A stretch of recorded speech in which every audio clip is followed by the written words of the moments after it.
जंगों के दिनों में ना, जंगों के दिनों में शायरियाँ नहीं होती। जब फौजें सरहदों पे खड़ी हों तो फिर गज़लें नहीं कही जाती। जब हालात पूरे उरूज पे हों तो फिर इस तरह की कैफियत थोड़ी होती हैं। पूरे हालात हमेशा सहाबा के लिए तैयार रहे, कभी मुनाफिक, कभी काफिर, कभी कोई, कभी कोई, कभी कोई, हर वक्त वो तैयार रहे लड़ने के लिए। लेकिन उन सारे रंगों में उनकी मोहब्बत जवान रही। जंगे भी लड़ते रहे, हुजूर की नातें भी पढ़ते रहे। मुनाफिकों के साथ उनके मुआमलात भी चलते रहे और नबी पाक की तारीफें भी होती रहीं। जंगों के तबसरे भी होते रहे, लेकिन बैठ के ना तो हुजूर के हुस्न का जिक्र भी होता रहा।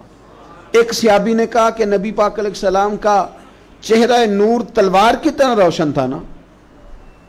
तलवार बिल्कुल बिल्कुल जब नई तैयार होके आती है तो बड़ी रोशन होती है। रोशनी के सामने करें तो अक्स पड़ता है उसका, उसमें से भी शुआएं निकलती हैं। तलवार की तरह था। दूसरे का नहीं नहीं बिल्कुल नहीं, तलवार की तरह नहीं, हुजूर का चेहरा तो चांद की तरह रोशन था। यानी वो सारी बातें अपनी जगह पे।